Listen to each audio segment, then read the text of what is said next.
Danger might be closer than you think. Before we begin, like this video, comment where and what time you're watching from, and subscribe for more chilling stories. Now turn off the lights, get comfortable, and let's dive into the unknown. I've never posted anything like this before, but after what happened last fall, I've started reading a lot of these forums. I realized I'm not the only one who's seen stuff that doesn't make sense. Stuff you can't explain to people without sounding crazy. So here's what happened to me. I was 42, recently out of rehab after a second DUI, going through a rough patch after my divorce. I had a small inheritance from my dad and decided to finally do what I'd been planning for years. Leave everything behind and live in my van, traveling, camping, just being away from people. I wasn't running away, at least that's what I told myself. I ended up in the Ouachita Mountains, Arkansas. I found this little patch of public land near an old fire road, barely wide enough for my van to squeeze through. No cell service, no other campers. Exactly what I wanted. I parked by a clearing not far from a dry creek bed, and I stayed there for 3 nights. First 2 were peaceful. Honestly, some of the best sleep I'd had in months. Just the sound of bugs and the wind moving through the trees. On the 3rd night, though, something changed. I woke up around 2 a.m. to what I thought was someone walking near the van. Slow, crunching steps, circling. At first I figured it was just an animal, maybe a deer or something sniffing around. But then I heard a knock, 3 slow taps, on the back door. Not loud, just enough to make my blood run cold. I laid there frozen for what felt like forever, not breathing, not blinking. I didn't have a gun, just a hunting knife, and I remember clutching it so hard my hand went numb. I didn't move. The steps circled again, and then I heard nothing. I stayed like that until the sun came up. When I finally got the courage to step outside, I found footprints. Human, barefoot. The kind that smudge at the edges like the person was dragging their feet. They went around the van twice, then led off into the woods. That was enough for me. I packed up fast and drove into the nearest town, which was about 45 minutes away, a place called Mina. I wasn't planning to report it, just wanted to ask around, see if there were other campers out there, maybe a local playing a prank. I stopped at a small gas station and chatted up the guy at the counter. When I mentioned where I'd been parked, he stopped ringing me up and just looked at me, real quiet, real serious. He said, "If you hear footsteps in those woods at night, you don't open your door. Doesn't matter if they knock, or call out or beg. Just stay inside, keep quiet, and wait till morning." I laughed awkwardly, thinking he was messing with me, but he didn't crack a smile. "You should move on," he said. "Don't go back there." I should have listened to him, but stupid me, I thought maybe it was just some backwoods superstition or an old guy trying to scare off out-of-towners. So a few days later, I went back. I told myself I'd be extra cautious, just one more night to see if it was all in my head. Same spot, same setup. I even set up some noise traps with fishing line and tin cans around the van just in case. Around 11 p.m., I was sitting inside, reading with a lantern on low, when I heard the cans rattle. I froze, held my breath, then silence again. About 5 minutes later, the tapping came back. 3 slow knocks on the back door, same rhythm as before. My chest felt like it was going to explode. I killed the light, grabbed the knife again, and sat on the floor trying not to make a sound. But this time I heard something else, a whisper. It wasn't clear at first, but it was right outside the van, not loud, just low enough that I had to strain to make out the words. It sounded like someone saying, "Come out," over and over, real calm, like they weren't in a hurry.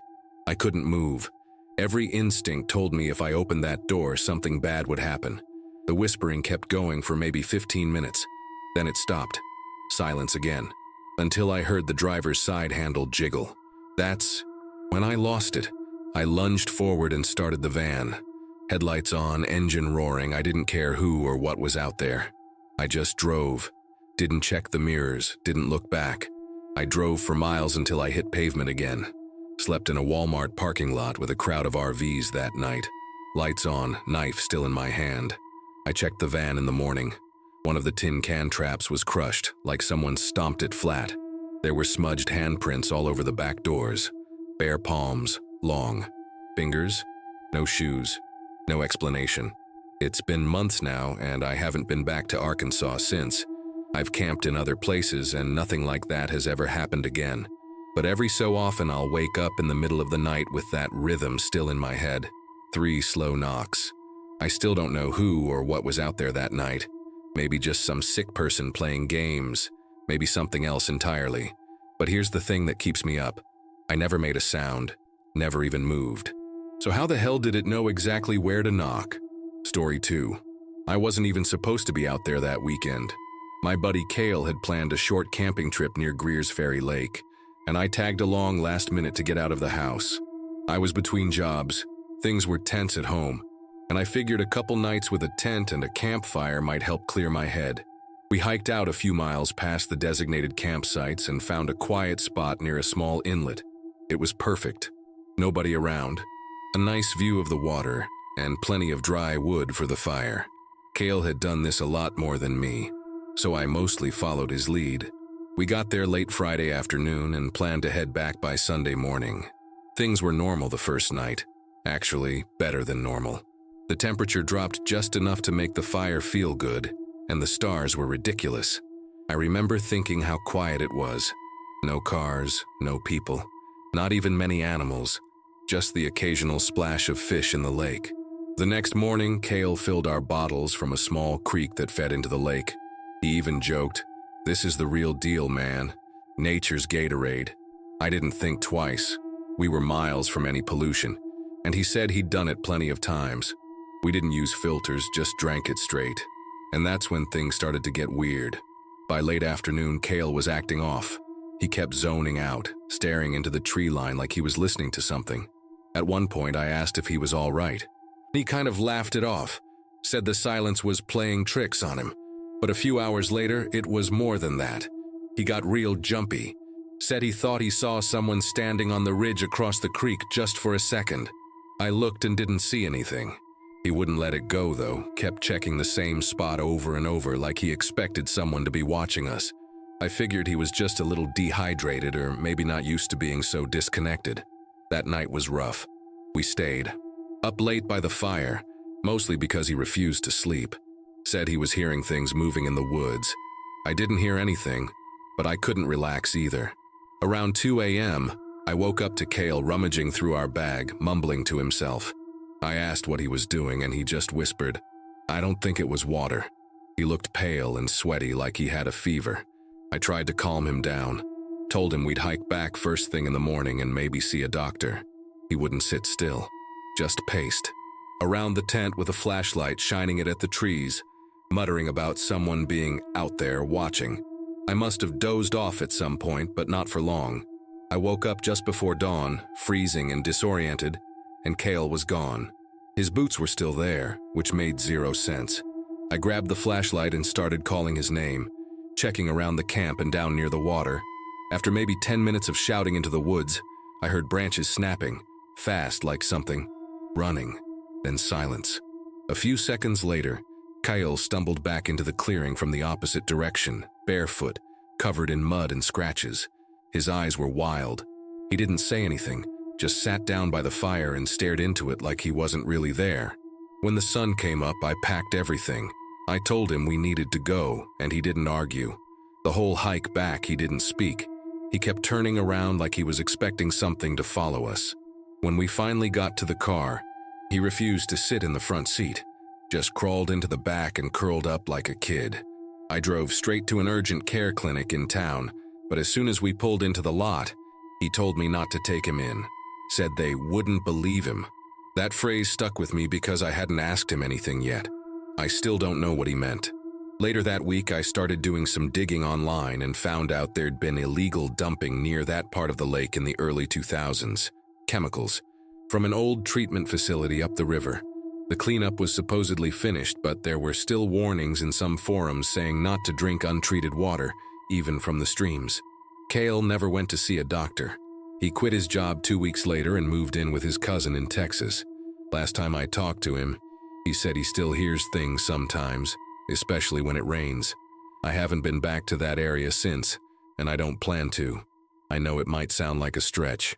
2 guys drink, some sketchy water, One of them loses it, end of story. But I know what I saw, I know how fast it came on, and I know that something had Cale genuinely terrified. Not paranoid, terrified. People don't run barefoot through the woods in the dark and come back scratched to hell unless they're trying to get away from something. Whatever was out there, I still don't want to know. Story 3. I've been doing wildlife photography for almost 10 years now. Nothing professional, just a passion I picked up. After my divorce, I go off-grid often, mostly in the South, Mississippi, Alabama, Arkansas. I've seen black bears, snakes, even a mountain lion once. But what happened last October in the Ouachita National Forest was something entirely different. I still don't know what to do with it. I was out there alone, like always, hiking off trail about 3 or 4 miles into a more isolated section. I was trying to get shots of early morning bird activity near a ridge when I noticed something weird about the soil up ahead, freshly turned like something had been dug up and recovered. At first, I figured it was a buried deer carcass or someone hiding trash. But when I got closer, I saw a piece of blue fabric sticking out. I poked it with my tripod. Dumb move, I know, but I wasn't expecting it to feel heavy. Not like dirt, not like logs. I pulled it just enough to get a better look and immediately smelled it. It wasn't roadkill. It was something foul, thick in the air, and it turned my stomach. There were what looked like kids' clothes in the mix, muddy and torn. I didn't dig further. I took 5 or 6 photos and left fast, heart pounding the whole way back to my truck. I drove straight into town, maybe 30 minutes away, to report it. When I got to the local sheriff's office, the guy at the desk barely looked at the pictures. He kept a straight face the whole time, didn't ask many questions, just asked where I'd found it, wrote something down, and told me they'd send someone to check out. Doubt. That was it. I asked if I should stay and make a formal statement or fill anything out. He said it wasn't necessary. Something about his tone stuck with me, like he was irritated, not surprised. It felt more like a warning than a dismissal. That night, back at my motel, I noticed my car door had been cracked open. I always lock it. Nothing was stolen, but my glove box had been emptied onto the passenger seat. One SD card was missing, the backup I keep just in case. Not the one I showed the sheriff, but still, someone knew it was there. The next morning, I saw a black truck parked across from the motel. Tinted windows, engine off. It sat there for hours. I walked outside a few times to smoke, trying to make it obvious I'd noticed. Whoever was inside never moved. I left around noon, took a different road out of town. I didn't go home right away. I stayed in a different town for a couple nights just to cool off and think. I didn't tell anyone what happened, not even my brother, who usually knows where I'm camping. Something about it felt too off. I went through my gear again and found one of the SD cards had been tampered with. It looked scratched near the metal contact. I don't know if someone tried to wipe it or destroy it, but it wouldn't load on my laptop anymore. The only photos I had left were the ones still saved on my camera's internal memory, and even then, half of them were blurry or corrupted, like the data got messed up somehow. I tried calling the sheriff's office again a few days later. They told me the case had been resolved, no further details. When I asked if I could get any paperwork or confirmation, the woman on the phone said there was nothing filed under my name. I gave her the date and time I came in. She paused, then said, "Are you sure it was our office?" That's when I felt my stomach drop. I know exactly where I was. I even remember the smell in that damn lobby, coffee and bleach. But according to them, I was never there. That's when I stopped asking questions. A couple weeks later, I started noticing weird little things. Mail showing up late. My name showing up as flagged on a background check for a job I applied to. Then one day, I was out on a short trip to a nearby state park, nothing too remote, and I saw that same black truck. Different plates, but same make, same model, same busted passenger mirror, parked a few rows down from me in the dirt lot. I didn't stay. I packed up and left within 5 minutes. I don't even know if it was a coincidence, but my gut said otherwise. I haven't done any serious hiking or photography since. I think about what I found sometimes. Those clothes, that smell. Whoever buried those bodies didn't want them found, and whoever's watching made sure I knew it. I still don't know if it was some trafficking thing, a serial killer's dump site, or something else entirely. All I know is someone out there has the authority to make it disappear. to make me disappear if I push. So no, I won't say exactly where I was. And no, I won't post the photos. But if you ever go hiking deep in a Ouachita and you see loose soil that doesn't belong, walk the other way. Don't touch anything. Don't report it. Just go. Story 4. I signed up for the weekend project mostly to get out of my apartment. It was something organized through a community group, restoring this old roadside chapel just outside of Jasper, Arkansas. The place had been abandoned since the 90s, but someone recently bought the land and wanted to turn the structure into a sort of history stop for hikers and tourists. I don't know why I said yes. I'm not religious or particularly into old buildings. I just needed a change of scenery. There were 5 of us in total, including me. All in our 20s, a couple of grad students, one guy from the local area, and a girl named Sarah who came in from Little Rock. We got there early Friday afternoon. The building was in rough shape. Roof half collapsed, dust everywhere. And the air inside smelled like mildew and something else I couldn't place, like iron or mold. Sarah volunteered to take photos and inventory anything interesting we found. She went off on her own a few times, especially inside the chapel. Said she liked the way the light came through the broken windows. At first we didn't think anything of it. She was quiet, kind of reserved, but nice. Seemed normal. That changed by the end of the first night. We all slept in tents not far from the chapel. Around 2 a.m. I woke up to the sound of someone talking. Not loud, just this low, steady whisper. I thought maybe someone was on a call or left a video playing. I sat up and unzipped the tent and saw Sarah, standing just outside the chapel door with her phone in her hand, recording herself. I called her name, and she didn't even flinch, just turned and went back inside. The next morning I asked if she remembered being up, and she said no. Swore she slept straight through. That's when the others told me she'd been walking around the camp earlier too, mumbling. By the second day, she was off. Distant, distracted. She kept scribbling in this little notebook, pages full of what looked like song lyrics or poetry, but the words didn't make sense, like they were half in English, half in something else. At one point, she snapped at one of the other volunteers for touching her backpack, then immediately apologized and started crying. It was uncomfortable. We talked privately about whether she was having a breakdown or maybe needed help. But then someone found a voice memo on her phone. She must have recorded it by accident. It was from the night before. It was her voice, but distorted somehow, like it was layered with another one underneath it. Both voices whispering the same phrase. It's not hers anymore. After that recording, no one really knew what to say. One of the guys suggested we leave early, just pack up and let the property owner know we couldn't finish the project.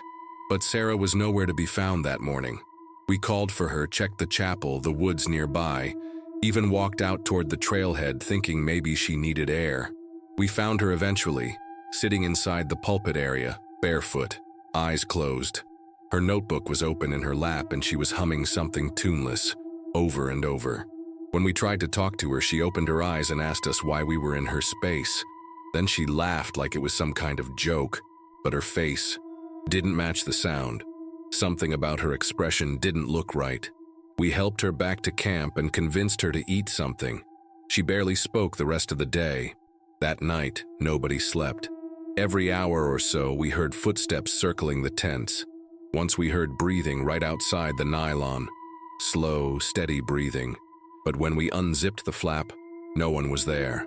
Around 4 a.m., the guy from the local area, Nate, said he saw Sarah standing at the edge of the woods, just staring into the trees. He said she turned around and walked back to the chapel like she was sleepwalking. None of us went after her. When the sun came up, the chapel door was closed. We waited around a while, not sure what to do. Eventually, the landowner showed up with his truck, and we explained that Sarah wasn't feeling well. We didn't tell him everything. How could we? He went inside and came back out saying she wasn't there. Her backpack, clothes, and notebook were all gone. None of us had seen her leave. I tried calling her number later that day, but it went straight to voicemail. She hasn't answered any messages since. Her social media hasn't been updated either. I don't know what happened to her, or what she found in that chapel. Maybe she was already dealing with something before we got there, or maybe something really was wrong with that place. I looked it up after, and found out the chapel was built in the 1930s but shut down after a string of disappearances in the 70s. Locals just stopped going, and eventually it was left to rot. The weirdest part? That phrase from the recording, "It's not hers anymore." I swear I read that exact line in an old newspaper clipping tied to the original pastor's wife. I don't even know what to do with that. I just know I'll never go back there. Story 5. This happened to me and my girlfriend Ellie during a weekend camping trip in Arkansas last year. We'd been driving cross-country in our RV, and we found this little spot near the Buffalo River that was perfect. No service, no people, just us in the woods. We set up camp late Friday, nothing fancy. Just a fire pit, some chairs, and the truck parked close to the tent. Around 1:30 in the morning, we were just starting to fall asleep when we heard something outside. Not footsteps, more like rustling and a soft voice calling out, like someone asking for help. At first I froze, thinking maybe it was a prank or someone drunk, but then a guy stepped into the firelight. He looked rough, mid-30s, maybe early 40s, dirt on his face, blood on his shirt, and holding a wad of crumpled cash. He said, "Please, I don't want trouble. Just let me sleep in the bed of your truck. Just a few hours. I'll pay." I told him to back up while Ellie stayed in the tent with the zipper halfway closed. He kept pleading, saying someone was after him, but he wouldn't say who. I didn't let him in. I tossed him a bottle of water and told him to stay on the edge of the site until morning. He looked at me for a long second, like he was about to say something important, but then just nodded and sat down near the tree line. We didn't sleep much after that. I kept the fire going and my pocket knife within reach. I checked a couple of times through the night, and he was still sitting there, barely moving. At some point close to dawn, I must have dozed off because when I woke up, he was gone. No footprints, no sign he'd ever been there, except the empty water bottle still sitting where I left it. That would have been the end of it. Just a weird encounter with some desperate guy. Except that later that morning we noticed something off. The side mirror on the truck was twisted inward, like someone had leaned on it hard, and there were handprints on the glass. Too large to be his, I think. Ellie said she felt like we were being watched. I tried to brush it off. We had breakfast, packed up, and decided to move to a different location just in case. But as we were driving out of the area, we saw something that made my stomach flip. About a mile down the dirt road, there was a backpack sitting in the middle of the trail. The same guy's backpack, blue with a red patch on it. We slowed down but didn't stop. Ellie kept saying we shouldn't touch it, and I agreed. Something about it felt wrong, like it had been placed there. Not dropped, placed. We drove past it and didn't look back. The road out was rough, narrow, full of branches and potholes, but we just wanted to get out of there. About 15 minutes later, Ellie gasped and told me to stop the car. Up ahead, just barely visible through the trees, someone was standing off to the side of the road. Not on the road, just inside the woods, maybe 10 feet in. At first I thought it was the same guy, but the build was wrong. This person was taller, thinner, and totally still. No backpack, just standing there, watching us. I didn't stop. I hit the gas and kept going until we hit pavement. We made it to a small town and parked in a gas station lot, just trying to calm down. That's when I noticed something that still messes with my head. The money that guy tried to give us, it was on the floor of the truck, folded up neat, placed between the seats like someone had set it there. I checked the locks. Everything was still locked from the inside. No broken windows, no signs anyone had gotten in. Ellie hadn't even seen it until I pointed it out. She just went quiet. She didn't say anything for a while. Neither of us did. We ended up driving straight through to Missouri that night. We didn't want to risk sleeping anywhere near that area again. I reported the incident to a ranger station a few days later, just to be safe. The guy I talked to didn't seem surprised, just asked what trail I'd been on, wrote a few notes, and said, "Some folks go missing out there sometimes, but usually they just get lost." He never asked for a description of the guy or took my contact info. That was it. I felt like I'd walked into something that wasn't meant for me, like I was just a stand-in for whatever deal that man was trying to make. I still think about that night, about the way he looked at me, like he knew something was coming. I've gone over it 100 times in my head. What if I had let him in the truck? What if he needed me to be part of whatever he was running from? Or worse, what if by turning him away I somehow took his place? We haven't gone camping since, not off-grid at least. Every now and then I'll wake up in the RV thinking I heard someone outside, and I'll get up and check the mirror, just to be sure it hasn't been turned inward again. Story 6. This happened last summer while I was traveling solo through Arkansas. I've been living out of my converted van for over a year now, working remotely, hopping from park to park. Most of the time I stay in state-managed campgrounds, but every now and then I'll find a free dispersed camping spot just to get some true peace and quiet. This one was about an hour, outside of Mountain View. Beautiful area, tucked off a Forest Service road with no one else around. I parked near a ridge where I could see the tree line stretch for miles. It felt perfect. I had no reason to think anything was off. That night, after dinner, I was sitting outside with my little lantern on low, just listening to the woods. No cell signal, but I didn't mind. Around 11 p.m., I started hearing what I thought were footsteps. Not animals, heavier. At first I thought it was an echo of my own movement, but then it came again. Crunching leaves, slow, deliberate. I turned off the lantern and stood still, just listening. A few minutes later, I heard 3 distinct knocks on the side panel of the van. Not hard, not playful, just 3 steady thuds. I jumped inside, locked the doors, grabbed my flashlight, and tried to calm myself down. I waited for what felt like an hour. No more sounds, but I couldn't shake the feeling I wasn't alone out there. Eventually, I called 911. It took a while to connect, barely a bar of signal, but I managed to get through. About 30 minutes later, a sheriff's cruiser pulled up the dirt road, lights off. The man who got out was older, gray hair, heavy boots, real slow movements. His uniform looked legit, but he didn't ask many questions. I told him everything about the knocks, the footsteps, the feeling someone had been circling the van. He just looked around with a flashlight, then said, "Probably just a drifter. Happens sometimes out here." I asked if he was going to check the woods or maybe report it. He shook his head and said, "You don't want to stick around out here. Pack up and head to town in the morning." That was it. He didn't offer to stay nearby, didn't take a report, just told me it wasn't safe and got back in his cruiser. I watched him drive off without ever turning his headlights on. Something about that stuck with me. Why drive through pitch-black forest without lights unless you don't want to be seen? I barely slept. The rest of the night, I kept the lights off, windows cracked just enough to hear outside. Around 3 a.m., I swear I heard whispering. Not words I could make out, just low, uneven murmurs coming from somewhere near the back of the van. Every time I tried to pinpoint the sound, it would stop, then start again on the other side. I stayed frozen on my mattress with my keys in hand, heart pounding. At one point, I worked up the nerve to look through the side window, but I didn't see anyone. Just trees, shadows, but I swear something moved out there. Fast, low to the ground. At dawn, I packed up as fast as I could, threw everything into the van and didn't even bother with breakfast. As I pulled out, I noticed something carved into the dirt about 10 feet behind where I'd parked.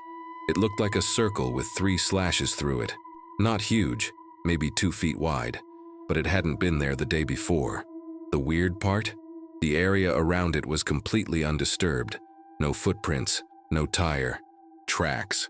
Just that one symbol, like someone, or something, had placed it there intentionally. I drove straight into Mountain View and stopped at a small diner just to calm down. I asked the waitress if she knew the sheriff by name. When I described him, she gave me a confused look and said, "That doesn't sound like our sheriff. Ours is in his 40s. Brown hair. You sure you got the right town?" That's when it really hit me. I don't know who that man was. I checked the county website later and confirmed it. Different guy, different car. I have no idea who came out to my camp that night, but he knew something. I could see it in his face. I haven't camped off-grid since, and I've never gone back to that area. Sometimes I wonder if that man was trying to help me, or scare me away. Either way, it worked. I still think about that night, especially when I park somewhere remote and the woods get a little too quiet. And once in a while, when I check the rearview mirror, I half expect to see someone standing just inside the trees, watching, waiting. Story 7. I usually don't post online about this kind of stuff, but it's been a year and I still can't explain what happened. 3 of us, me, my cousin Matt, and his girlfriend Leah, were kayaking through a backwater stretch near the White River in Arkansas. It wasn't a popular spot, which is why we picked it. Matt had a waterproof radio he always brought along for weather updates, and at one point during a long, quiet stretch, it started picking up chatter. At first, we figured it was just local hunters or fishermen, but something about the tone was off. Real clipped, aggressive, like they were coordinating something. We stopped paddling and let ourselves drift while listening. One voice kept saying, "They're on the water, 2, maybe 3, and then gave what sounded like directions. Another responded with, "Copy, they passed the marker, move in now." It didn't feel like a joke or a regular check-in. It sounded like people, tracking something, or someone. I got this horrible feeling that they were talking about us. I told Matt to kill the radio, and we quietly started moving toward the side of the bank, hoping we were just being paranoid. We pulled the kayaks out and hiked them about a quarter mile through the brush to another fork in the river. It was muddy and brutal, but we just wanted to get off that path. The whole time we were moving, we kept hearing what sounded like boat engines turning on and off not far behind us, like someone was trailing but trying not to get too close. At one point, we thought we saw a small aluminum flatboat pass through the gap in the trees. 2 guys in camo. No rods, no gear, nothing visible except a cooler and something long and wrapped near their feet. We kept going and didn't stop again until dusk. Found a solid patch of dry ground and set up a basic tarp shelter.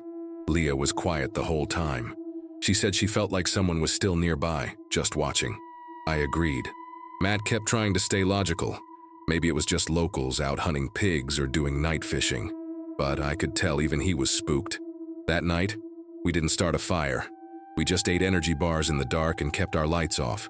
Somewhere around midnight, we heard a splash. Then voices.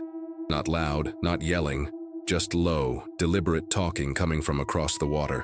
We stayed dead silent, barely breathing. The voices got closer, and then we heard a boat engine turn over. Just once, like someone checking it. Then silence again. Eventually, the sounds drifted off, but none of us slept that night. We packed up before sunrise and got back in the kayaks, paddling downstream as fast as we could. About 2 hours later, we came across a stretch of shoreline with an old dock, half collapsed, covered in vines. On one of the posts, spray painted in bright orange, was a symbol we hadn't seen before. A circle with an X through it. Not graffiti. Too clean, too intentional. And right below it, a plastic bag tied with duct tape hanging like some kind of marker. We didn't stop. We didn't talk, we just kept paddling. About 30 minutes after passing that dock, Matt noticed a drone overhead. It wasn't flying high. It was low enough that we could hear it buzzing clearly. It followed us for about 5 minutes, then vanished back over the tree line. We didn't see any other boats that day, but we felt like something was tracking us. When we finally got back to the launch point and loaded up the kayaks, we noticed fresh tire tracks near our parked car. Weird part was, no one else had signed in at the trailhead log, and the ranger station was closed. That night, after we'd driven back into town, Matt checked the radio frequencies again. Nothing but static. We tried to talk ourselves out of it. Maybe it was just hunters using private channels. But then Leah got a message on her Instagram from a burner account. No profile picture, just a photo of the 3 of us standing at the shoreline, taken from behind, like someone was in the trees. The caption read, "Don't come back." That account disappeared within minutes. We reported everything to the sheriff's office, but they didn't take it seriously. Just shrugged it off, said maybe it was a prank or we misunderstood what we heard. They didn't even keep the photo. I don't know what kind of operation we stumbled onto, and honestly, I don't want to. But I think about it every time I hear a drone or see a boat with no markings. That part of the river isn't on any of our routes anymore. And if you're ever out there paddling and pick something up on the radio that isn't weather alerts, don't respond. Just leave. Story 8. This happened to me and my husband Nate while we were camping near the Spring River in North Arkansas last fall. We'd parked the trailer by a bend in the river, not far from where some locals go fishing, but it was totally empty that week. Weather was rough, gray skies, humid, and storms off and on for days. We liked it that way, honestly. Peaceful, quiet. On the second night, a storm rolled in fast and we were just settling in when I saw someone standing out by the water through the kitchen window. I thought it was a trick of the rain at first, but then lightning flashed and I saw her clearly. She was barefoot, soaked from head to toe, wearing a white hoodie that clung to her skin. She wasn't moving, just standing there in the mud, staring at the river. Nate went out first, umbrella in hand, and asked if she was okay. No response. She looked maybe in her 20s, but it was hard to tell. Eventually, she turned and looked at him. No expression, just blank. He offered to let her come inside until the rain passed, and she followed him without a word. Not hesitant, almost like she was waiting for the invite. I honestly felt bad for her. She looked like she'd been out there for hours. She sat on the bench seat near the door, didn't ask for food or a towel, just sat there dripping. We tried, asking her name, where she was coming from, but she didn't answer.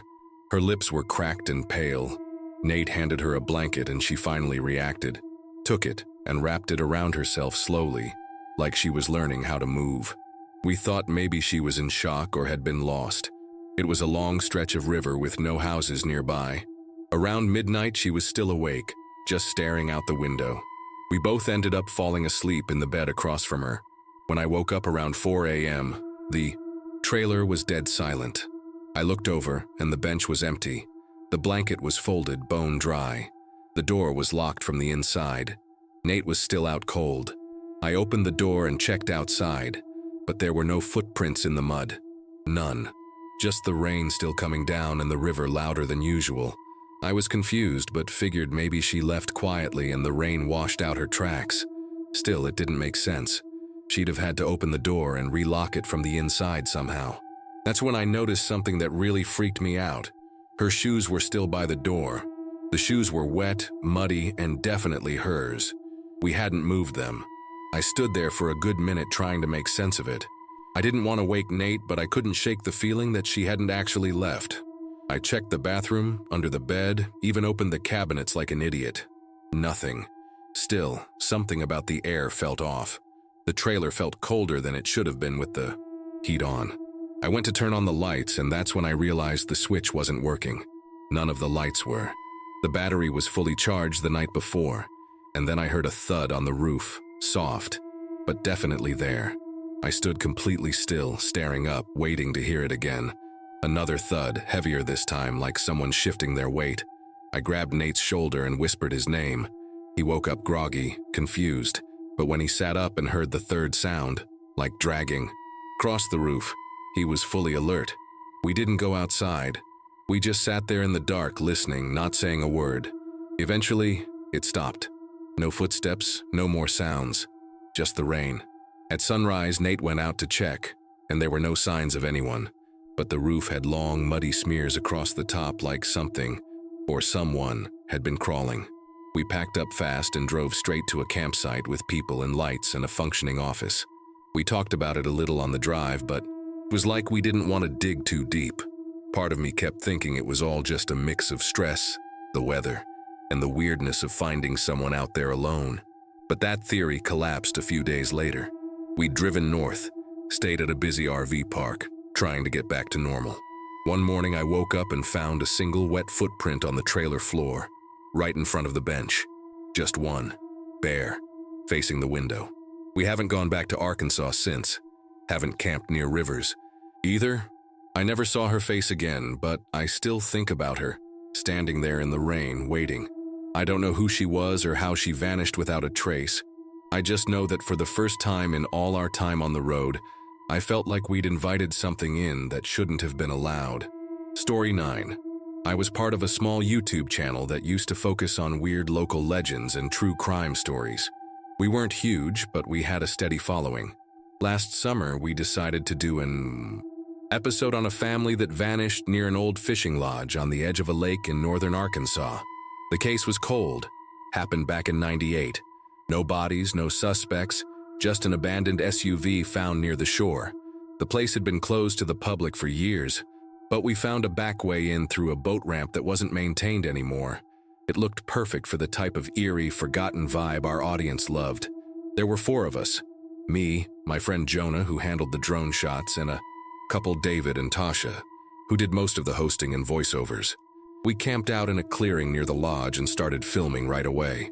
First day was uneventful, just some B-roll of the area, walking shots, spooky commentary. But late in the afternoon, Jonah found something near a partially collapsed dock. A camera, like an old handheld camcorder, half buried in mud, barely intact. We wiped it down, and surprisingly, the SD card inside still looked clean. We didn't have a way to check the footage in the field, but we were all pretty excited. That night, we started joking around the fire, imagining the camera had found us instead of the other way around. Classic horror movie energy. Around midnight, David said he wanted to check out the lodge one more time, alone, for some night shots. He took a headlamp, his mic, and his own camera. When he didn't come back after 30 minutes, we figured he got caught up setting up shots. After an hour, Jonah and I went looking. We found his. Light on the ground, still on. No sign of him, no footprints leading away. Just the light, spinning slowly on the muddy floor of the lodge. We searched for hours, yelled his name, checked the woods, the lake shore, even the road. Nothing.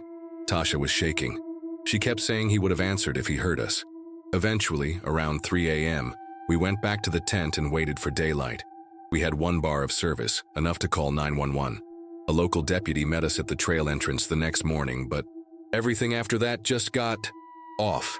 He didn't write anything down, didn't even ask for our names, said, "Sometimes people go out there and don't come back. Not your fault. Just be smart and don't push it." That was it. That's all he said.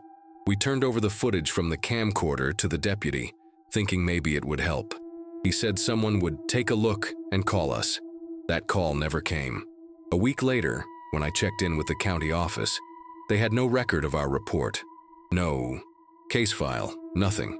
When I asked about the deputy we met, they said no one by that name worked there. That's when I realized we weren't going to get answers. David was gone, and nobody was going to look for him. Tasha stopped talking about it altogether. She deleted all her social accounts and moved back in with her parents. Jonah and I went back through our own files to try and piece something together. The audio from our cameras that night was corrupted, completely garbled. The files existed, but they wouldn't play. Not on our laptops, not even when we took them to a professional. The only thing that survived was a 6-second clip from Jonah's drone that was never supposed to be recording. It showed the lodge roof from above, static at first, then a brief flicker of movement. A person or figure stepping through the doorway, then vanishing. But none of us had been inside at that moment. That part of the footage was time-stamped 30 minutes after David had already gone missing. We never posted the episode. We never even mentioned it publicly. The entire project just died. A couple months later, someone uploaded a short video to our old channel anonymously. It was shaky, blurry, and only about 12 seconds long, but it showed the same trail we hiked in on. The caption just said, "He's still there." We tried tracking the upload, but it came from a throwaway account that vanished a day later. To this day, we don't know who posted it, but I'm pretty sure it wasn't a yo. Drool? The voice in the background, barely audible, said something we recognized. David's usual sign-off. "See you next time." We've all gone our separate ways now. Jonah sold his gear. Tasha won't talk to either of us. I still get emails from viewers asking why we disappeared, why the upload stopped. I usually ignore them. But every once in a while, someone sends a screenshot from Google Maps. Satellite view. A blurry image near the shoreline of that lake. A shape standing still just outside. The lodge. And every time I wonder if I should have gone in after him, or if maybe I did, and just can't remember it anymore. Story 10. I signed up for a weekend survival retreat because I thought it'd be a fun challenge. Something different. I'd been following this guy named Kyle on YouTube for a while. He did bushcraft, minimalist camping, that kind of stuff. He started offering these small group retreats out in Arkansas. Real stripped-down trips where you learn how to build shelter, forage, navigate without GPS. I convinced a friend of mine, Marcus, to come with me, and we drove out Friday morning. There were 6 of us total, including Kyle and this other dude named Denny who said he helped organize the land use. We met at a gas station, then followed Kyle's truck deep into the woods. No trail markers, no signs. Just miles of dirt roads that got narrower the further we went. Eventually, we pulled into a small clearing near an old hunting cabin. No electricity, no signal, just enough space for our tents. It felt legit at first. Everyone was chill, gear looked professional, and Kyle seemed to know his stuff. The first day we did fire building, talked about tracking, basic knots, that kind of thing. But something about Denny felt off. He didn't talk much, and he kept watching us, like really watching. That night, Kyle pulled me aside. He seemed nervous, like he wasn't sure if he should say something. He asked me quietly if I had told anyone where we were going. I said yeah. I told my brother, gave him the meetup location, and said I'd check in Monday. Kyle nodded, then said something that chilled me. Good. Don't lose your phone. Even if it's dead, keep it on you. I tried asking why, but he brushed it off and said he was just being cautious. I thought maybe he was just trying to be dramatic, but it stuck in my head. The second night, things got weird fast. Around 2 a.m., I woke up to voices outside. Not our group. Deeper, older. I peeked out of the tent and saw Denny, talking to 3 other men who hadn't been with us before. One had a rifle slung over his shoulder. Another kept pacing and looking toward our tents. They didn't have camping gear, no lights, just dark clothes and quiet movements. I ducked back inside and shook Marcus awake. We stayed silent, listening. After a few minutes, we heard Denny say, "They're asleep. You've got until dawn." At first, we thought it might have been some sort of elaborate prank or role play, like maybe Kyle set it up to scare us or create a survival scenario. But when we unzipped the tent just a little and peeked out again, Kyle was standing alone near the edge of the trees, arguing quietly with Denny. He looked panicked. He kept glancing toward our camp like he wanted to warn us but couldn't. That's when I realized this wasn't part of any program. Something else was happening here, and Kyle had lost control of it. Whatever deal he made, it had changed. Right before dawn, the 3 strangers were gone, just disappeared into the woods. Kyle woke everyone up early and said we had to cut the weekend short because of bad weather moving in. No one argued. We packed up fast. On the hike out, Denny stayed behind, saying he'd clean up. Kyle didn't speak the entire way back. When we got to our cars, he pulled me aside again. He looked pale, exhausted. I asked him what the hell had happened, and he just said, "Don't come back here, and don't talk about this online." Then he walked back toward the trail, without another word. Later that week, I tried messaging Kyle through his YouTube channel. No response. The video announcing the retreat was deleted. Comments disabled. His last upload was over a month old. I checked again a few weeks later. His account was gone completely. I reached out to one of the other participants I'd exchanged info with, and he told me he got a call from a blocked number telling him to forget the whole thing. That was it. Nobody has talked publicly about that weekend since, and nobody wants to. I don't know what Kyle got mixed up in. Maybe it was land used for trafficking, illegal hunting, or something worse. But someone knew we were coming, and someone expected us to stay quiet. I still think about that moment, when Denny said, "You've got until dawn," like we were being borrowed, given a head start. I've done dozens of backwoods trips since then, but now, I always make sure at least 3 people know where I'm going. I carry a GPS beacon, and I never, ever sign up for anything that doesn't tell you exactly where you're headed.